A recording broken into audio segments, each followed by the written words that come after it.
Hey, what's up, everybody? This, of course, welcome to another episode of the Victorious Ones podcast, the place where gaming meets comics, meets sports, meets movies, as well as inspiration. Of course, I'm your host, King Von Jr. You can follow me on social media on Twitter at 301 King Von Jr. You can follow, of course, you can also follow the show's Twitter page at Victory Pod One. I'm also on Instagram at Mr. King Von Jr. You can follow the show's Instagram page at Victorious Ones Podcast. I'm also the social media producer for Perfect Plex Talk Radio, hosted by a friend of the program, Mike Knox, on Mondays at 6 p.m. And so, first and foremost, I want to say rest in peace to Reverend Jesse Jackson. Yeah, so make sure it's on. Yeah, so as of right now, of course, Twitter's experiencing,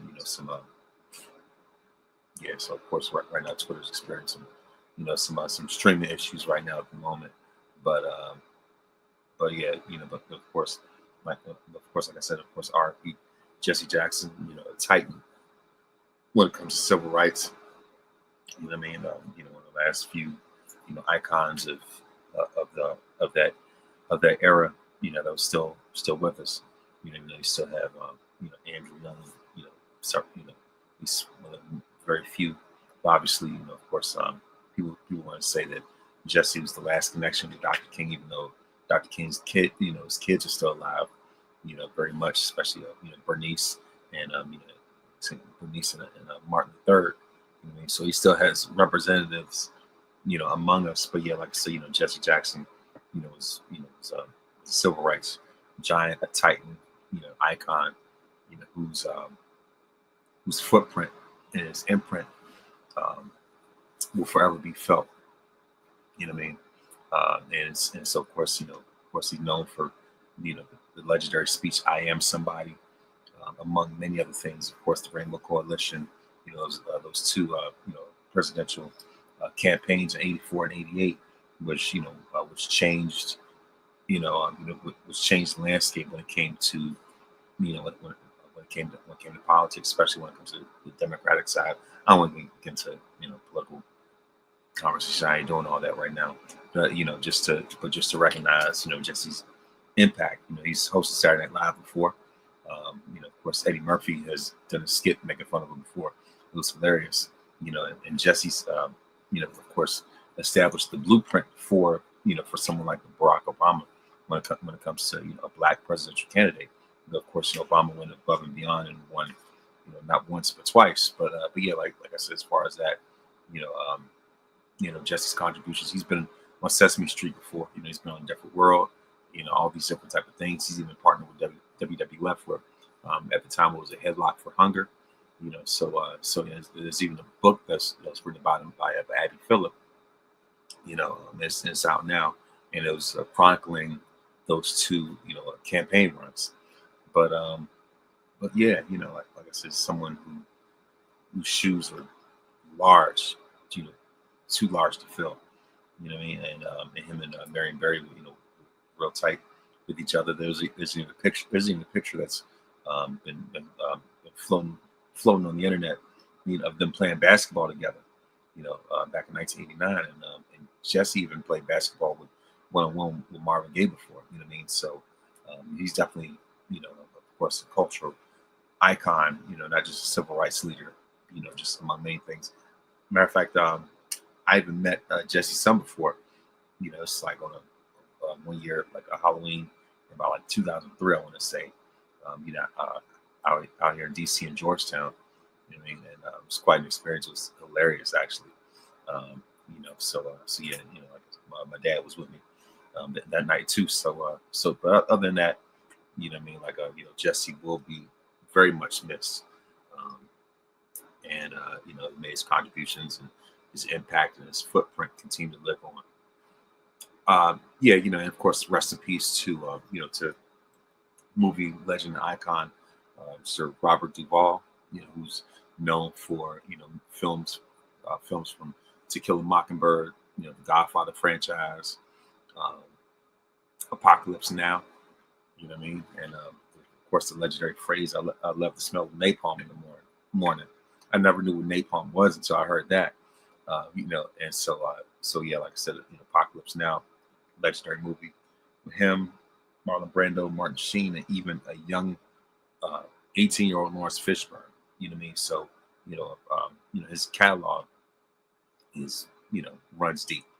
I think he was even in the movie Days of Thunder as well, among many others. You know what I mean? So it's just like we've had death after death with it. Whether it was of course Catherine O'Hare, James Vanderbeek, of course Robert Duvall, Jesse Jackson, already within 2026 already. But yeah, as pretty much where we are at this point, and prayers go out to to the families of those that have been affected and been impacted by those losses. So, but of course, also of course, also when it comes to so, all right, but yeah, like I say, of course, also when it comes to um, also I want to say, of course, I hope everyone enjoyed their Valentine's Day. I didn't mean to give such a somber note, but that was a little tribute. But of course, I hope everyone enjoyed their Valentine's Day. I know over the weekend I got a chance to see a St. Valentine's Day Massacre on Netflix. Like, it was like I said, it was great to see, go down that rabbit hole, trip down memory lane, and it was Stone Cold at his absolute pinnacle, his peak. You know what I mean? And for him to get that win over Vince, and it was also Big Show's debut as Paul White, and he just said Vince had a crimson mask in that match. Austin just kept going back for more because his promise was to have Vince's blood spilled all over Memphis. You know what I mean? And he made sure to do that, and that's what happened. You know what I mean? And like I said, I absolutely love that match just for Austin's beatdowns. That's if anything out of the different programs and matches that they've had, that's the best one I've seen between Stone Cold and Vince. You know what I mean? And of course that was his payback for the Royal Rumble, which Austin rightfully should have won, but because of Rock's distraction, but yeah, like I said, it all came to a head. Like I said, with that St. Valentine's Day Massacre match, and so of course that ended up spilling over into into Rock and Austin's of course the main event programs when it comes to of course that spilled over into the beginning of their WrestleMania trilogy, WrestleMania 15, 17, and 19. And of course we all know the rest is history. Also also that same weekend, I also went on Netflix. Of course, they have No Way Out 2004, and I got of course I went back to see that, even though I've seen that plenty of times. And most notably, that was the night that Eddie Guerrero defeated Brock Lesnar to win his first and only WWE Championship. So I would say that match, that win, overshadowed, even had more weight than, with all due respect, carried more weight than Eddie's title reign itself. But Eddie was at the top of the mountain. After that, I was like, man, that's one of the greatest championship wins I've ever seen. And so it couldn't happen for anybody better. R.I.P. to Eddie, people of Rasa, you know what I mean? And but also with that, I'm gonna, of course, I'm also gonna do a countdown of some of the best wrestling's greatest power couples. And of course, as Mike and I talked about on Monday as well. I'm going to talk about that. I'm going to talk about, of course, when it comes to, when it comes to Trick Williams in terms of his trajectory, as well as Asuka advancing, to the women's elimination chamber, Liv versus Stephanie, and how, how Stephanie just read Liv for filth to the point had that girl crying. I never seen Liv Morgan cry ever at all. Until then, I mean, she got humbled for sure. You know what I mean? And of course, the biggest headline above it all, certainly, which has been the main talking point lately, Javon Evans and Kevin Nash. So Kevin's got to keep himself relevant, in this in this internet social media era, to the point where he's got to take shots at one of the biggest rising, fastest rising stars in wrestling today, Javon Evans, the young OG. You know what I mean? And I have quite a few words to say about that. So hang with me on that. You know what I mean? And so let's just say, and also when it comes to power couples, of course, even though I don't partake in this type of stuff myself, but the thing is, and I don't condone it, of course, but of course, with every power couple, there is what we call a side character. As outside wrestling called side chick. And of course, I call it Side Chick Day, National Scissor Day. If you don't know what I'm talking about, listen to that song the weekend. I'll tell you all you need to know. But yeah, just the top, power couples and side characters, if you will. And speaking of power couples, podcast power couple, I want to say congratulations to friends of the program, Michael Bostic and Janelle from Jobber podcast, and of course with their engagement, they announced it, on their on their page. So congratulations to both of them. It was only a matter of time. But yeah, like I said, of course, may God bless them, bless their union and and many years to come. But yeah, like I said, of course, I'm going to get into and of course also what this past weekend was the All-Star game, and I was very surprised that the All-Star game was so started off so early at 5 o'clock Eastern. Like, come on now, 5 o'clock here and ended at 8 o'clock, on this time. So that means it started at 2 o'clock over there, in Los Angeles, and ended at 5. So that's some sundown town type of time. Like, that's just way too early. And of course, O'Shea Jackson Jr. said that was the most Clipperish All-Star weekend of all time. And I see what he's talking about too. It just so happened to be at the Intuit Dome in Inglewood, which is where the Clippers play now. But yeah, like I said, as far as that, Team USA, defeated the world, and so Ant-Man was the Kobe Bryant All-Star Game MVP. And so yeah, like I said, as far as that, but but of course, with that being said, but getting to into this week of wrestling. I will say that when I look at someone like Trick Williams, his trajectory, just speaks volumes. Like in terms of, in terms of his ceiling. I mean, it's above and beyond. And I know that last night on Turnbuckle Talk, they were talking about Trick versus Sammy or Trick versus Randy Orton. Without question, you got to strike the iron while it's hot. And I'll go with Trick versus Randy Orton first. Sammy, he can get to the back of the line. When it comes to Trick versus Randall, Randall Keith Orton, a bona fide legend, right in front of our eyes. 14-time world champion, 2-time Royal Rumble winner. He's main evented WrestleMania before. He's a Grand Slam champion. The accolades speak for themselves. And just when it comes to a money standpoint, a visual standpoint, a presentation standpoint, by far that's definitely going to be enough to sell more tickets than Trick versus Sammy.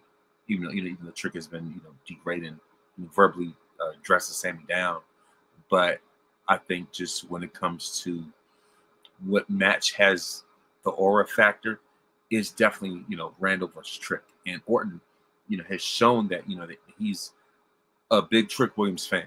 It clearly shows that that Randy definitely knows ball, and for him to see Trick's potential and to tap into that, even with that first promo that they did, Trick accidentally You know, when Trick smacked the mic out of Orton's hand, actually, knocked out somebody in the audience.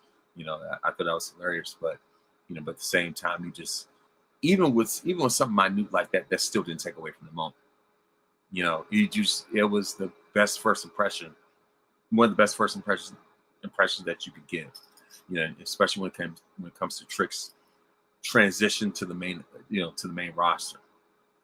So even before I got into this, even before I started doing this episode, I was thinking to myself, I know, going to this, people, people have said, including Mike, talking about how Trick is essentially past Mello, and this is before Trick even got to the main roster, and so when I think about, and I've had this conversation before about Trick, when it comes to him and Mello, I would say that Trick will transition to the main roster even better than Mello, and we've seen it already. Even though Carmelo is the U.S. champion right now, but he was still, still kind of struggling to find his way or find his voice. And of course, even though they linked him up briefly with the Miz, but the thing is, Mello couldn't stand on his own because too many people were not familiar with him, and also because of his size as well. Fair or unfair, it's just like it's kind of hard to gravitate towards him, unless you saw him in NXT. But there are a lot of people, people who watch the main shows who are not familiar with NXT, so they wouldn't really know Mello's track record, so the thing is, the main thing is, he had to prove himself, with his ring work, as well as like I said, be associated with the Miz. But eventually, they broke them up, and Mello's, really, getting things on his own. Whereas with Trick, he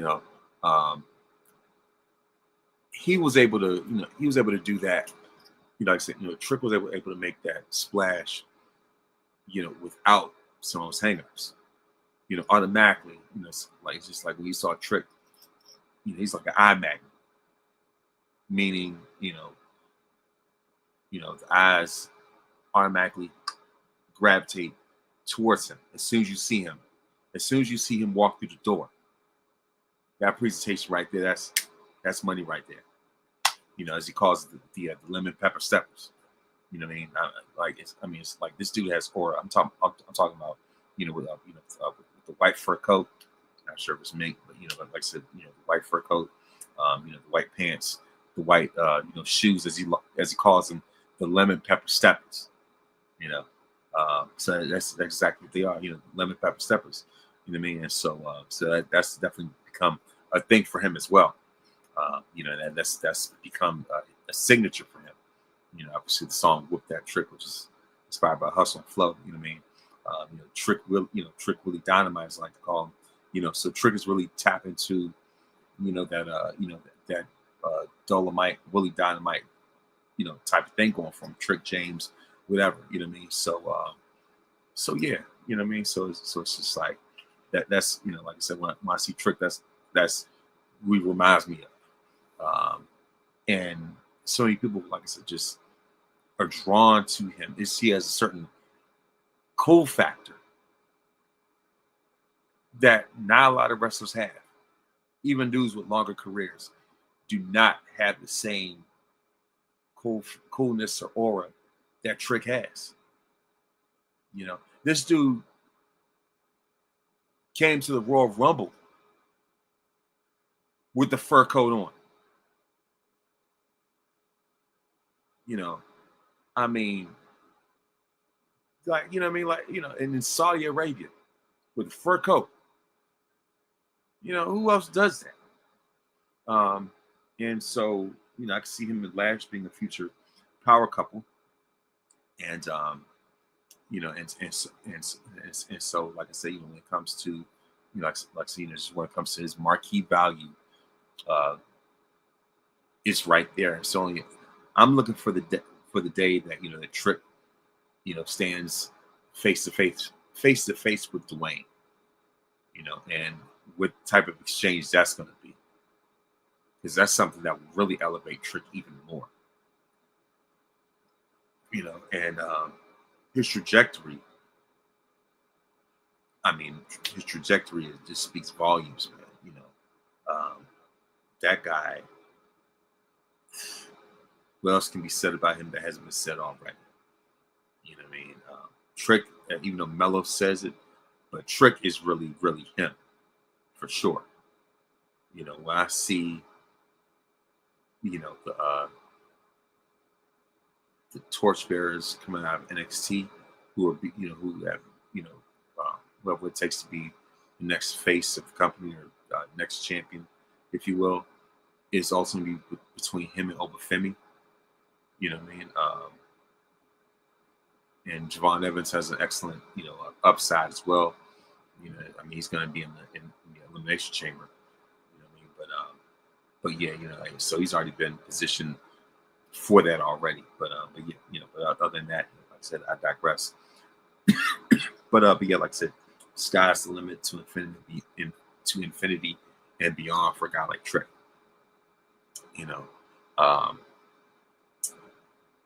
And also, of course, when it comes to Monday Night Raw, Asuka.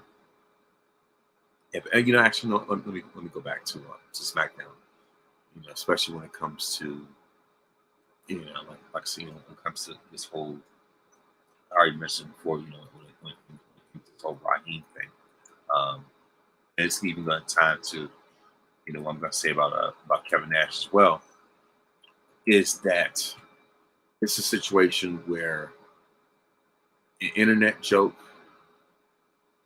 has gone way too far, and it's just like, you know what, enough of it already. You know what, it's just time to put to bed. It shouldn't have even been created in the first place. And so yeah, like I said, that's going to tie into what we're going to say as pertains to Javon and Kevin. But in terms of, I also want to get to the results for Friday. Like I said, Elimination Chamber qualifying match. Cody Rhodes defeated Sami Zayn and Jacob Fatu to advance to the Chamber, which is already automatic anyway. The Women's Championship match, Jade Cargill defeated Jordan Grace. As Jade finally defended her title and retained. For the women's qualifier, Alexa Bliss, of course, defeated a competitor, whatever. Anyway, as far as the women's tag match, for the women's tag team titles, Rio, of course, fought Nia Jackson, Lash Legend, to a no contest. And Drew McIntyre interfered in the main event to stop Cody Rhodes, but of course, came up short. And we saw there was even a stare down between Trick and Drew. So, like I said, main event Trick. You know what I mean? And also other takeaways is that Cody Rhodes joins the Nash Chamber match, Chamber match to challenge Drew McIntyre WrestleMania 42. And it's looked like American Nightmare. Like his path is about to be set for that once again. Then we have women's division chaos. There's a brutal brawl between Rio and the team of Nia and Lash. We saw four women taken out, which led to no contest. And and of course the intense, let's say the feud between Cody, Drew, and the bloodline, especially Jacob Fatu, continues to dominate the road to WrestleMania. At this point, I am over it when it comes to Cody being affiliated with anything bloodline related. But now, of course, I'm going to go into Monday Night Raw, and I'll just say some of the highlights from Monday Night Raw. Of course, is that Asuka advanced. Of course, Asuka advanced. To join the women's elimination chamber match. And of course, much needed. Asuka's a legend herself, and so I was glad to see that she punched her ticket to to the Elimination Chamber, especially facing Natty and Bailey, and by way of submission when she locked up Bailey in the Asuka lock. And of course, Maxine Dupree attacked Natty after the match, and of course later on the Kabuki Warriors interrupted Rio's backstage interview, which I thought was hilarious, with Kairi Sane telling Ripley that the Elimination Chamber is already over because they will make sure that Asuka wins. And of course, we all know that Asuka is known for yelling Kairi's name and scaring her, but yeah, like I said, Asuka, out of all those three in that match, she's the one I want to see in the chamber the most. So, like I said, hats off to her. We saw that Adam Pearce found a large box backstage, which marked do not open until February 28th, 2026, and instructed the crew to send it to SmackDown for Nick Aldis to deal with. We saw the Vision defeat the Usos in LA Knight by way of pinfall after Bronson Reed and Tsunami on Jimmy Uso. The match, came about. The Vision interrupted the Usos' entrance. LA Knight interrupted the Vision, and so of course, it just led to Adam Pearce scheduling the match as he does best. As the Vision were upset about Austin Theory being attacked by the Masked Man during his chamber qualifying match last week, as LA Knight won. The Masked Man struck once again, and we don't even know who this guy is. Stomping Logan Paul on the commentary desk. So, I'm glad the Masked Man. Like I said, I'm glad he did that. Anytime somebody assaults Logan Paul, they're a hero in my book. Especially with Logan being disrespectful to Tom Brady, and like I say, one of those internet trolls who just gets too full of themselves. Like exactly Logan is. The less of Logan, the better. But I digress. And like I said, of course, Adam Pearce also made an offer to Obafemi to join the Raw roster. Of course, he signs, and it looks like we're going to start off with Obafemi versus Rusev. I'm ready for that. Of course, also we saw that Stephanie Bakir made Liv Morgan cry after interrupting a sit-down interview, and so of course Liv said she wasn't going to rush her decision, which champion she was facing at WrestleMania. But Stephanie, of course, burst through the room, and Bakir ran at Liv in Spanish, while Dominic was a translator. And so after Dominic translated what Stephanie said, Liv was in tears. Stephanie was basically talking about how Liv has to hide behind a man, and how she didn't really work as hard as she says she does, all type of stuff. Just Stephanie just read her for filth, in the absolute worst way, because I've never seen Liv humbled like that. Never, ever, ever. And so eventually, of course, that's Stephanie. And just recently she ended up, backpedaling and apologizing, to the people, to the people in Chile, saying, because in their promo she was saying, where she was from in Chile, apparently wrestling didn't exist or whatever. I guess she was saying that at the time that she was a kid before she ended up migrating, it wasn't really around. But of course, Chile has plenty of wrestlers. And so, of course, Stephanie had to apologize for that. But yeah, like I said, as far as that, this is definitely going to heat up. So I'm looking at it, more than likely it's going to be. I'm leaning towards more so, Liv or Stephanie. And so, of course, somebody made a meme that said it took Liv 70 years to win 4 championships in WWE. Stephanie did it in 1 year. It says Stephanie should lecture Liv. I'm like, oh wow, you know what I mean? But that's another thing altogether. But you know what? Here it is. And so, of course, there's a translation. It says, Stephanie in English, translated. She says, "You said 10 years of hard work. You talking about hard work? What the are you talking about, Liv? You haven't sacrificed anything. WWE has only handed you everything from the moment you started here. You have better medics, better trainers. You were handed everything. You want to talk about sacrifice? I was born in Chile, where pro wrestling didn't exist. I competed in Japan, Latin America, and Europe. I conquered everything. I should embarrass you for hiding behind the Judgment Day, for hiding behind him. I'll tell you something. He says, then she says, no. Then she says, I'll tell you something. I went through hell and made it mine, only to go to WWE. And this title is for all the girls, all the women who never had the opportunity. If you come after me, you won't win, because I will show you what a real champion is. And so this is what, brought Liv to tears. Well done. I mean, I ain't never seen anybody, get Liv together like that. You know what I mean? But hey, I guess somebody had to do it. I thought it was pretty funny though. But yeah, also we saw this Finn Balor and CM Punk. Finn Balor and Judgment Day interrupted CM Punk's promo. And Punk was discussing his match with Balor at Elimination Chamber with Roman Reigns at WrestleMania when Finn interrupted.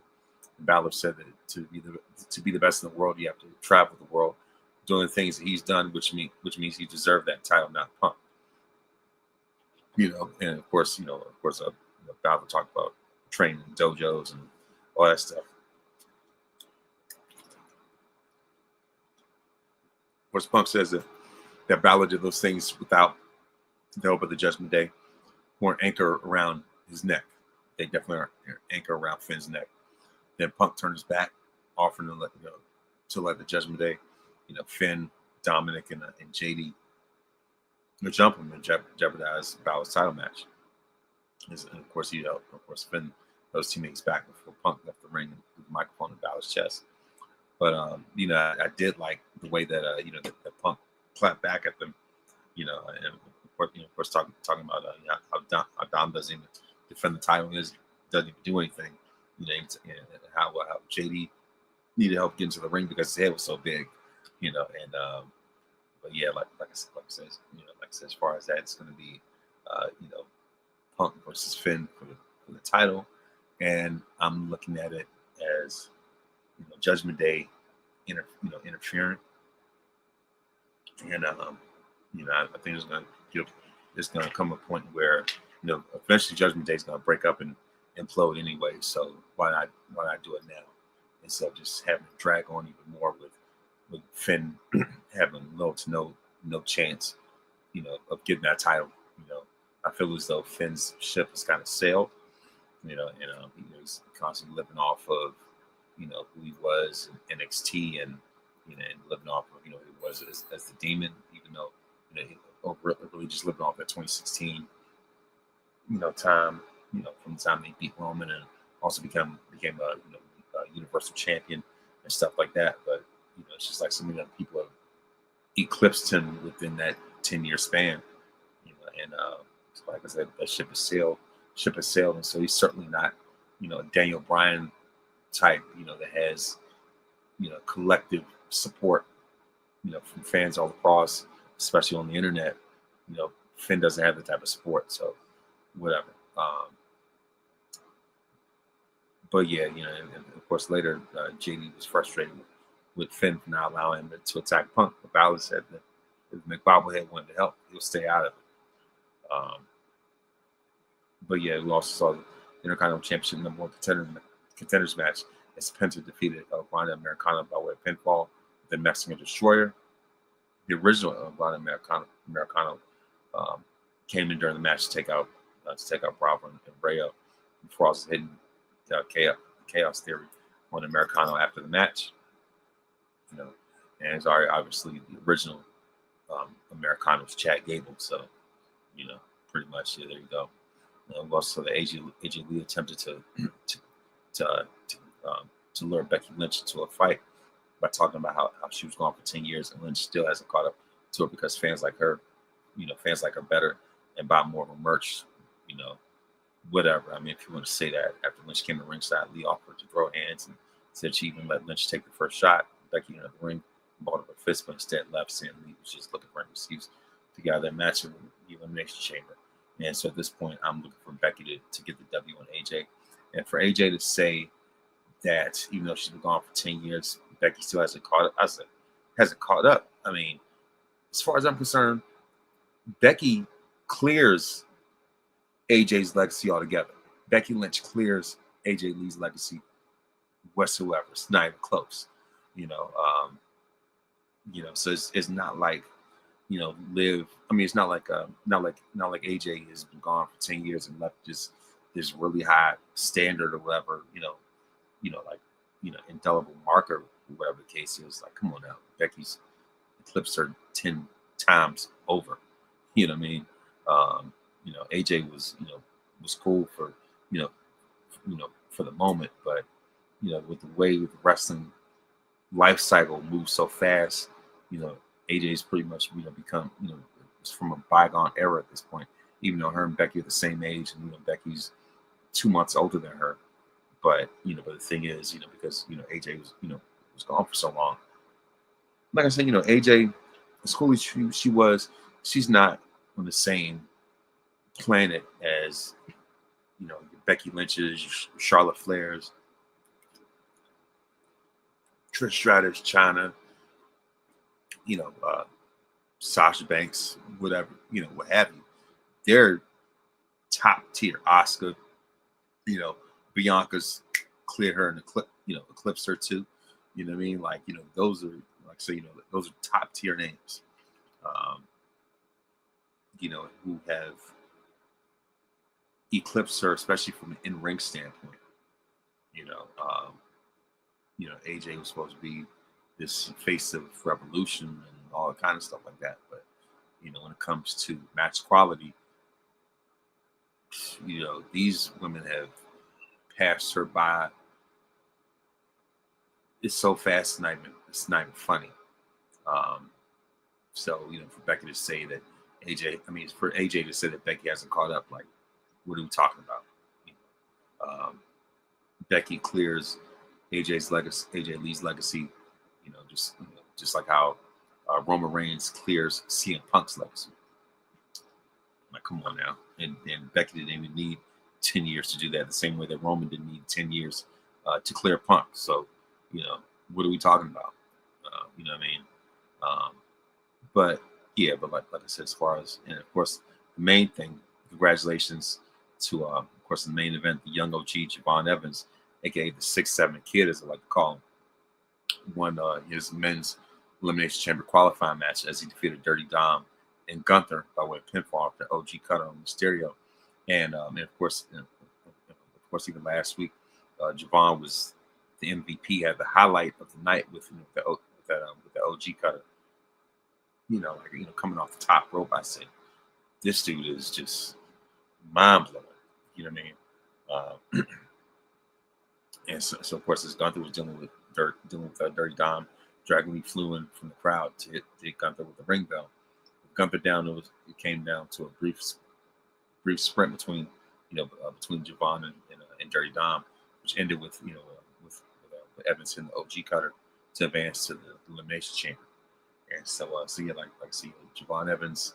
I mean, talking about aka I call him 6'7" kid. You know what I mean? Like, bouncing left and right.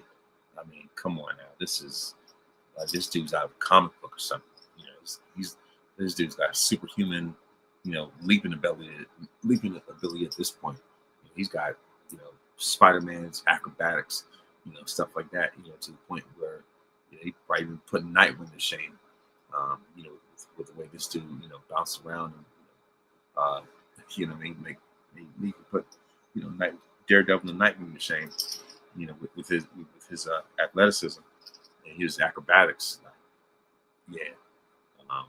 Javon Evans is absolutely unreal. And even with his success, has come detractors, like when Kevin Nash, aka Big Fubu, of course, as I like to call him, because the nerve, let me look at this camera. The nerve on Black History Month to say what you said, because when I first saw the timeline, I saw that lovely mention something about Kevin Nash type of statement, and so I went back, and find out what he said, and I was like, oh, that's pretty egregious, ain't it? So, for context, um, Kevin Nash decided to fix his top and bottom lip, fix his mouth, to call Javon Evans Mr. Bojangles, which is, a very insulting slur, insulting term, like calling him a tap dancer. So, really calling, the symbol of, of black minstrel stereotypes, right? Um, that's the same thing as, saying that Javon likes to eat fried chicken and watermelon. It's the same, you know, um, same level of disrespect. You know what I mean? And especially in this climate, coming off of, um, you know, uh, Tangerine Palpatine putting out that meme, um, you know, uh, making the Obamas look like monkeys. Like, come on now! In this climate, you calling a black dude, Mr. Bojangles, a tap dancing jigaboo for Black History Month of 2026? Like, is you dumb? Like, for real? Like, you pick this time, this climate, to to use that term? Like, how dare you? The entitlement of it all. You know what I mean? This is what happens.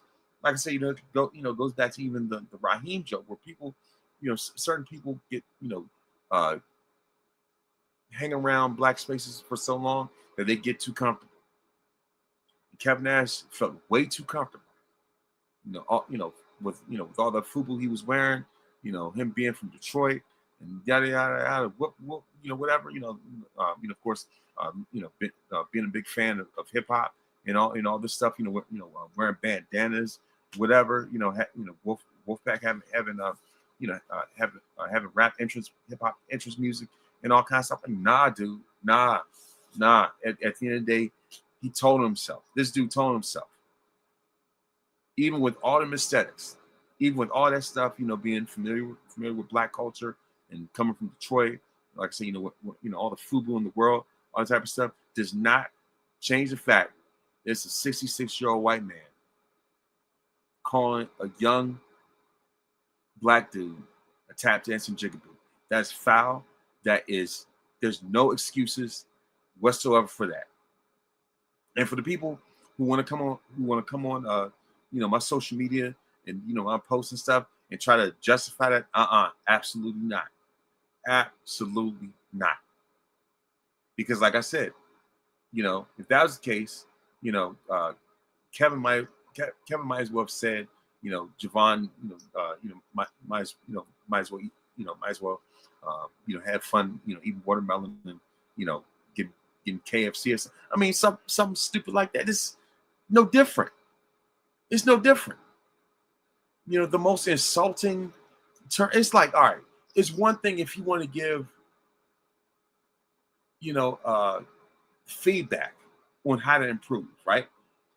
Because initially you could have just said, I wish Javon would have a little bit more of an edge and just stop right there. Because that's where his statement, that was the first part of the statement. If you just left it right there, if you just left that statement right there without going, full-fledged jumping Jim Crow, then then we would have been fine. If you said, and also saying Javon needs to be more urban, what does that mean? Do you need Javon to be more like Prime Time? To prove his quote unquote blackness? What you need to be, you need Javon to be militant like Farouk in the Nation Domination. You know what I mean? To prove how to validate his black card, to get more points in his black card or something like that. What you need to have, Javon wearing suits, wearing bow ties like Malcolm X, having bean pies. You need to do something like that. Like, come on. Nah. See, here's the thing. People, there's always a phrase that says black people are not a monolith, which means we're not uniform. We're not all the same. Plain and simple.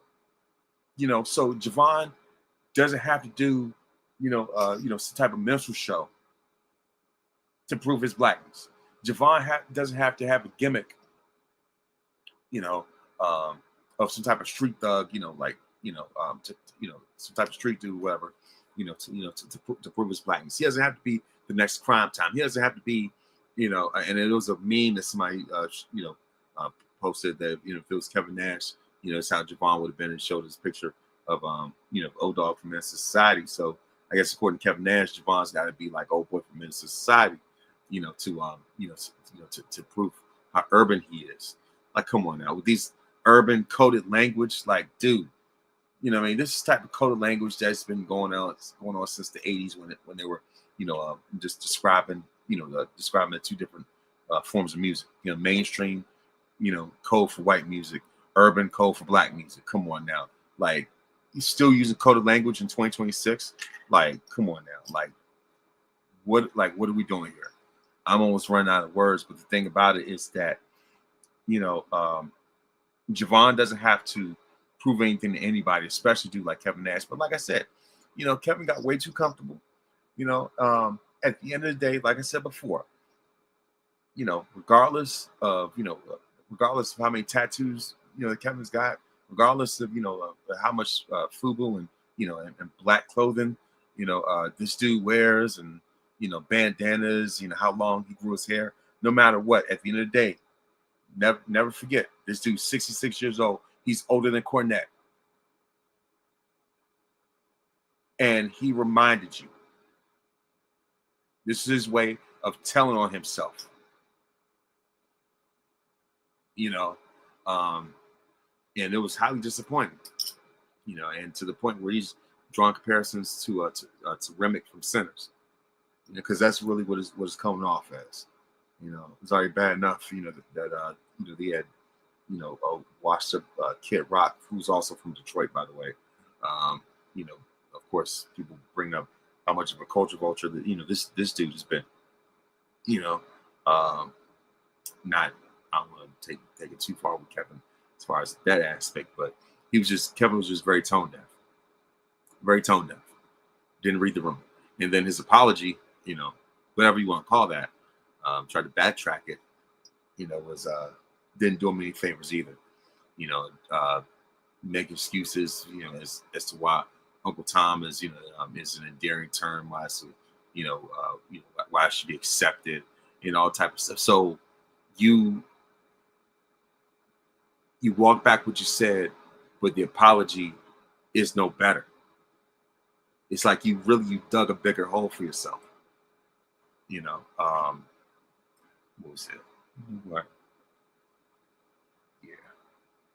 It's Kevin Nash thing got me pissed right now.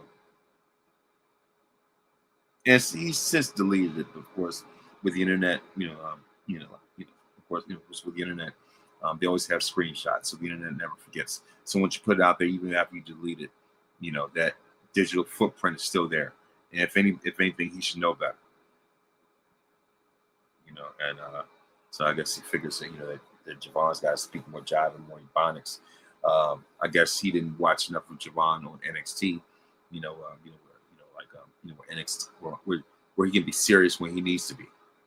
Yes, Javon represents the Gen Z, crowd, represents the much younger audience, who uses certain slang and terms like 6'7" and all type of stuff, because that's what's cool with them.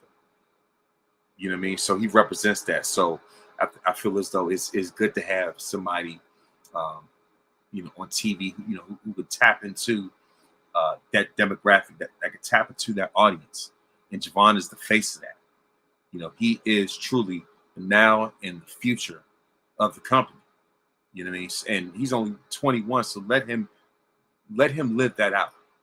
You know what I mean? Like I said, let him enjoy being 21. Let him enjoy, having that black enjoyment at 21. Instead of having him grow up way too fast. And you know what I mean? Like nah. Oh yeah, here it is. Here's the BS apology. Says, how often have you heard the term Uncle Tom? Most likely, it was used in a degrading way. If you actually read the literature, Uncle Tom was whipped to death for helping free 250. You know what? Wow. Okay. Yeah. See. So now you've gone from, Mr. Wolfpack to, being some type of historian now or something. Like, since when did you become a literature historian? Since when did you become, become a historian? Since when did you become A&E? And you want to, explain to us, tell us about, about what we should accept, as Black folks. Like, come on. It was barely an apology. It says it was an apology sandwiched between y'all need to do your research on Black culture, and I'm the only one who cares about Blacks. That's really, this Mills TV on Twitter says that. But yeah, it's just like, come on now. Like, that's really what it is. He dug himself an even bigger hole. It's an apology sandwich between y'all need to do your research on Black culture. Like, we know what Uncle Tom is. Like, come on. But, and the thing is, that's not, that term should not be justified, should not be, some type of excuse. So, so it's just like you use one stereotypical name, and replace it with another. So like I said, once again, he digs an even bigger hole for himself. And there's a lady who says, fellow white people, Kevin Nash's apology is not ours to accept. Stop it. Well then, thank you very much. I appreciate it. I'm glad, I'm glad there are, other white people that are saying, like, they're saying that he doesn't speak for them. That's why I need more and more white people, to come out and say that this dude does not speak for us. If you do not want to be affiliated with that, I would think it would be in best interest to, to find some type of way to separate yourself from that foolishness. Because here's the thing,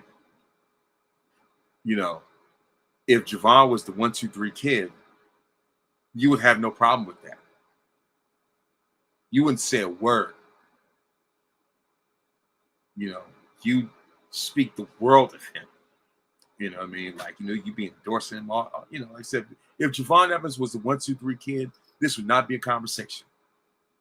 Plain simple, he's the 2020, the Black 2026 version of 1, 2, 3 kid. If he was 6'4", if X-Pac was 6'4" and a Black dude, he'd be Javon Evans right now.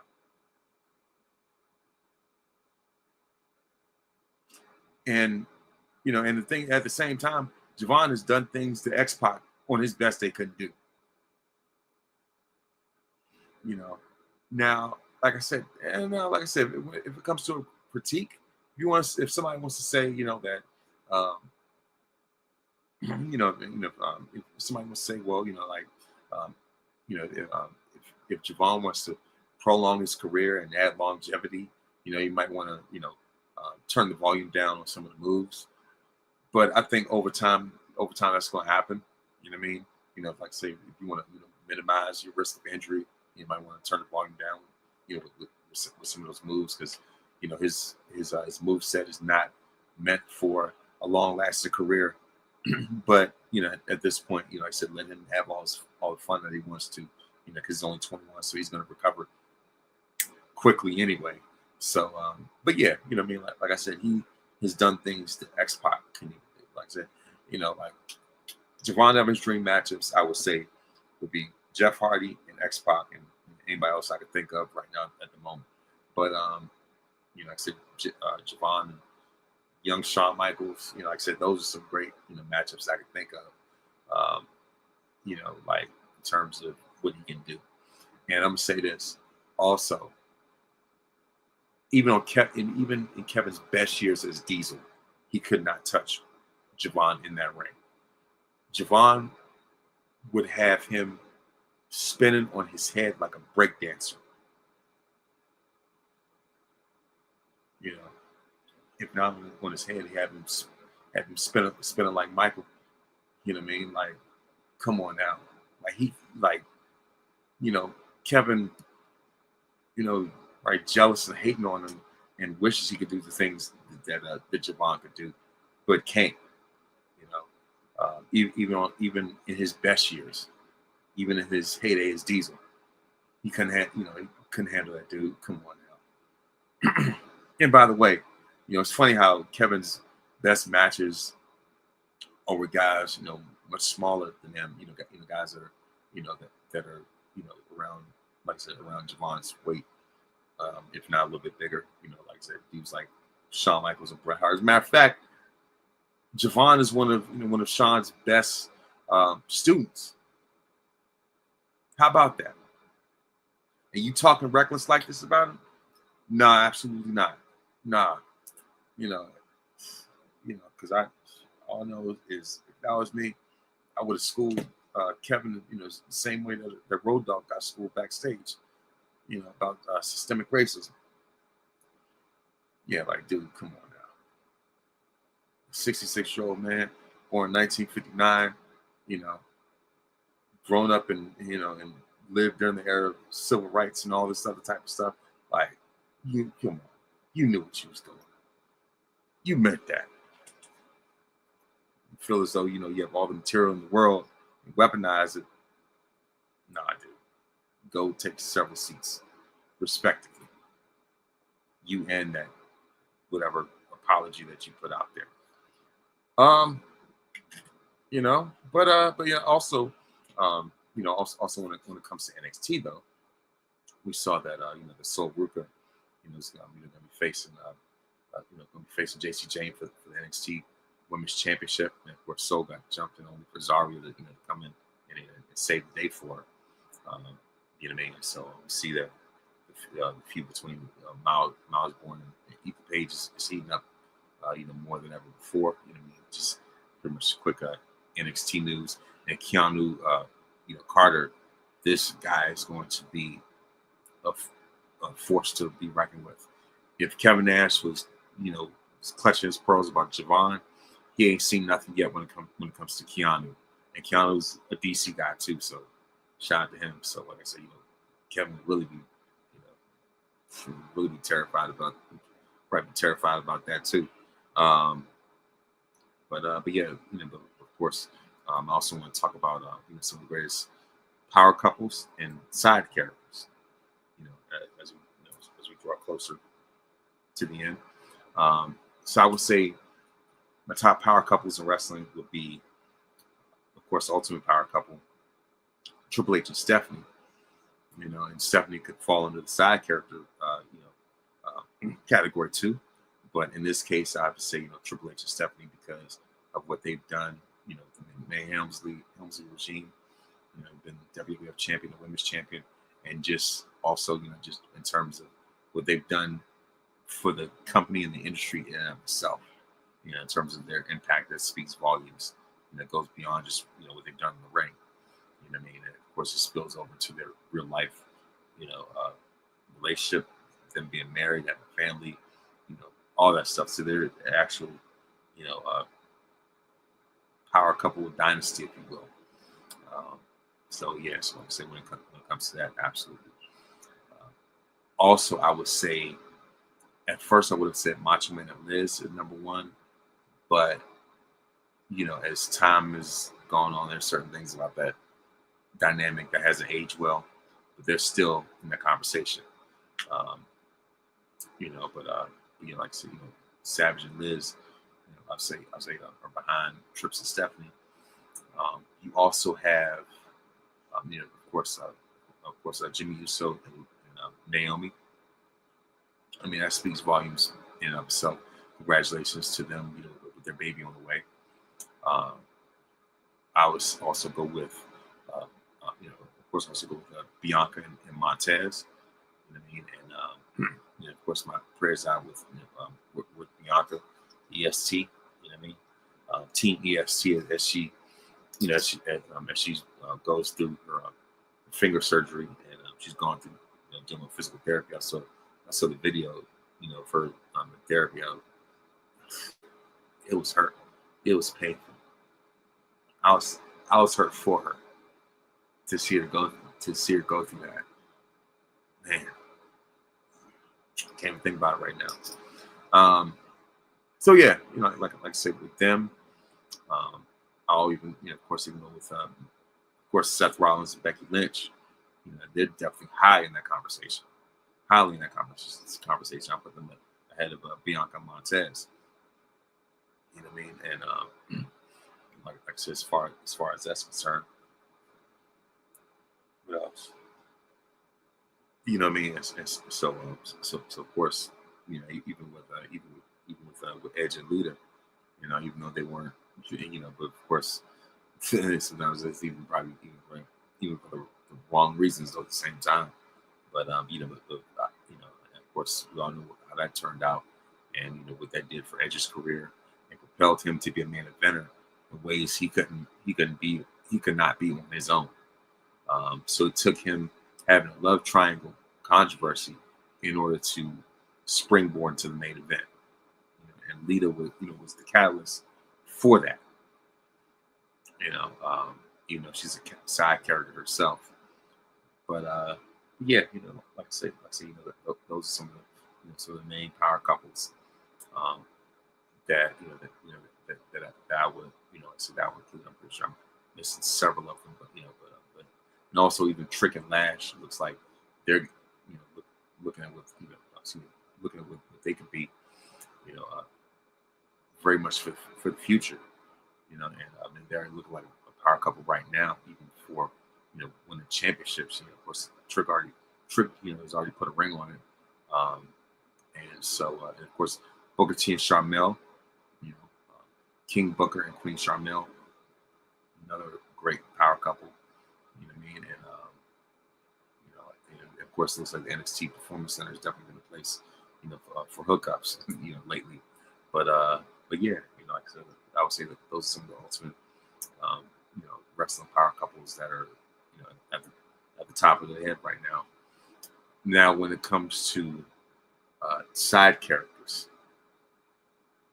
on that end, I would go with Lita. I would go with Stephanie McMahon, because of, especially with the whole situation with China, and how that caused that relationship to deteriorate. Um, it's definitely side character behavior. You know what I mean? Like you said, Trish, Stephanie. I will go with Lita. Who else? I would also go, like I said, with the love triangle with Edge and Matt. So it's definitely some side character behavior. I also go with Sunny. We all know about them Sunny days, and the way she has not aged well in more ways than one. Um, and I would say that Vince definitely had a roster of side characters, if you will. Sable was another one of them. You know, and the thing about it is that she's out of the spotlight, so if she was still on WWE TV, she would have been a power couple with Brock, but also I guess you could say Punk and AJ is a power couple as well. So yeah, so like I said, those are some of my top picks when it comes to power couples and side characters. And so as far as that pretty much does it. Um, like I say, especially as we get closer to the Elimination Chamber in Chicago, and Triple H also announced that there's going to be, um, a PLE in Italy in May. You know what I mean? I was like, oh man, well then. But yeah, like I said, as far as that, and also WWE games, WWE 2K26 has revealed, some of the screenshots, like at least the graphics, for their wrestlers, and especially when it comes to the women. We've seen screenshots for Lash Legend. She looks absolutely amazing in this game. Seeing her render has improved by leaps and bounds. Naomi's render is tremendous. She's got the caution outfit. Of course, Lash Legend's got her evolution outfit.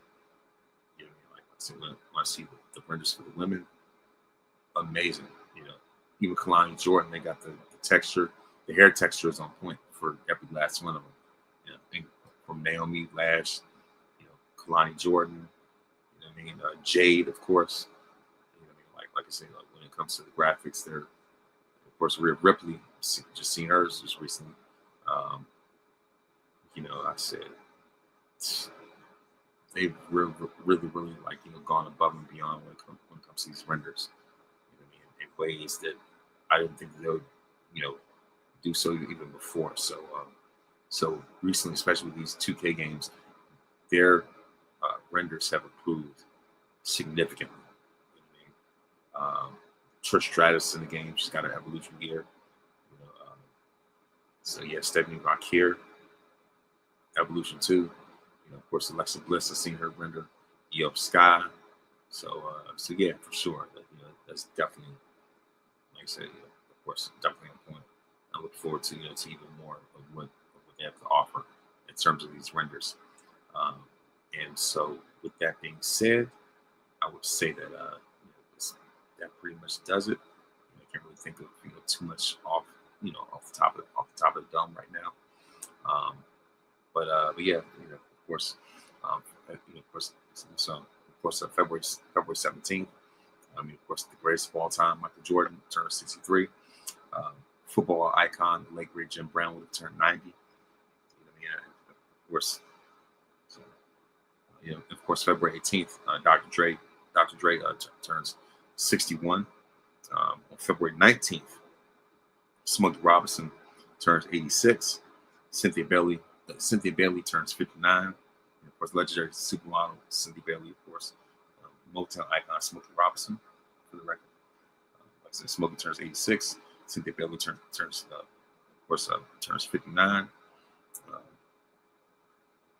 Of course, on February 20th, Rihanna turns 38. Of course, another supermodel legend, Cindy Crawford, turns 60. Of course, the NBA legend Charles Barkley turns 63. February 21st, Nina Simone will turn 93. Of course, John Lewis will turn 86. Ricky Saints turns 36 on February 21st as well. And February 22nd, basketball legend pioneer Dr. J. Julius Erving turns 76. And Drew Barrymore turns 51. And that is it for, of course, that's it for this episode. And of course, before I go, I would like to give a word of wisdom. Is that, of course, is that God wants you to turn others from darkness to light, and your testimony isn't about you, but what God did for you, and that God has put you in a position, to change people's lives. And you are victorious because greater is He that is in you than he that is in the world. When you put God in first place, you don't have to worry about being in last place. Please make sure to listen to this podcast on iTunes, Spotify, Google Podcasts. And of course, you can also watch by YouTube, youtube.com/@VonRushper Jr. Please make sure to like, subscribe for more great content. And thank you very much for listening. And thank you very much for watching. And may this day be the absolute very best day of your life.